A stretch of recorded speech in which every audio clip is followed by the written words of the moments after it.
नमस्ते दोस्तों, मैं हूं नेचुरोपैथ डॉक्टर सुषमा। मैंने इस वाले वीडियो में आपसे बताया था, आपसे शेयर किया था एक 88 इयर्स ओल्ड बुजुर्ग व्यक्ति के डिप्रेशन की केस स्टडी।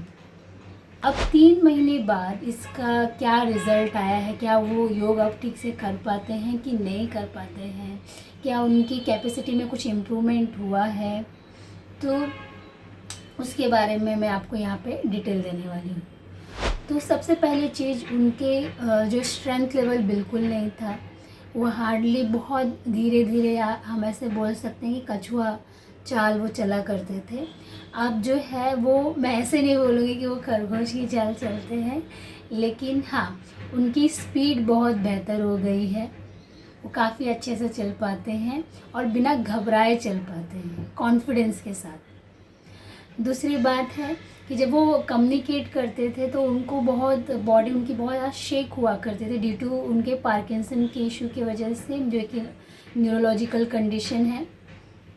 तो अब मैंने जो डिफरेंस देखा है उनके अंदर इन 3 महीनों के बाद, उनकी जो गर्दन लटकी रहती थी वो काफ़ी स्टेबल हो गई है।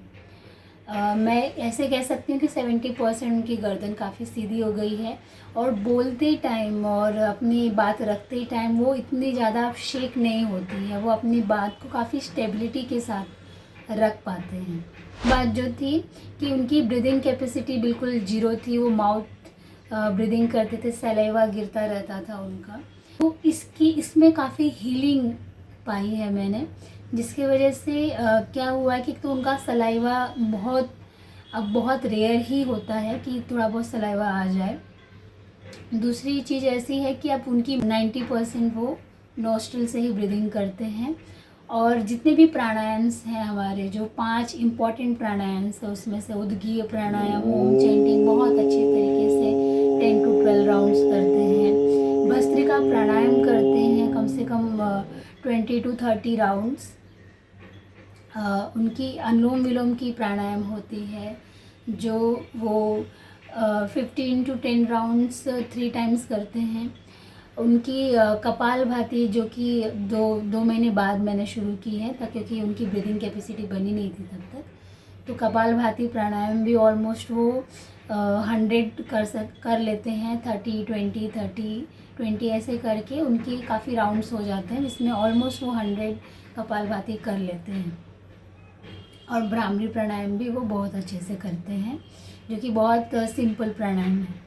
तो ये जो 5 इसेंशियल प्राणायाम्स है वो बहुत अच्छे से कर रहे हैं, और उनकी रेगुलर रहने की वजह से, और बहुत रेगुलरली उनकी प्रैक्टिस है, पूरे डिसिप्लिन के साथ है और पूरा टाइम लेकर के वो प्राणायाम करते हैं। और उनकी जो एक्सरसाइजेस है, जैसे शुरुआत में मुश्किल से 5 राउंड ही कुछ एक्सरसाइज सूक्ष्म व्यायाम करते थे, तो अब वो 20 राउंड्स ऑलमोस्ट वो 15 to 20 तरह के सूक्ष्म व्यायाम्स करते हैं। मैं ऐसे नहीं बोलूँगी कि हम उनको बड़े बड़े योगासन्स कराते हैं, नहीं, बिल्कुल भी नहीं कर सकते हैं वो। But simple leg raising, twisting exercises, मेरुदंड आसन्स हैं, और लेग स्लाइड्स हैं, लेग ओपनिंग्स हैं। इस तरह के बहुत सूक्ष्म व्यायाम जो है ब्रीदिंग के साथ बहुत अच्छे से कर लेते हैं। 5 राउंड्स के साथ अब धीरे धीरे उन्होंने 10 to 20 राउंड्स करना शुरू कर दिया है। तो ऑलमोस्ट अब जो उनकी कैपेसिटी है, जो मुश्किल से 30-35 मिनट्स में सेशंस पूरा होता था, अब वो 1 आवर के ऊपर जाने लगा है, ब्रीदिंग प्लस एक्सरसाइज। तो उनकी कैपेसिटी बहुत अच्छी इम्प्रूव हुई है। अब उनका जो लोगों से कम्युनिकेट करने का तरीका, जैसे वो पहले एक बीमार व्यक्ति की तरह, एक बहुत ज़्यादा बुजुर्ग व्यक्ति की तरह, जिसका अब भरोसा नहीं है, इस तरह से जो एक लेवल, एक मार्क लगा रहता था, अब जो उनका कॉन्फिडेंस लेवल है बच्चों से बात करने का, अपने परिवारजनों से बात करने का, वो काफ़ी एनर्जेटिक और कॉन्फिडेंस दिखाता है।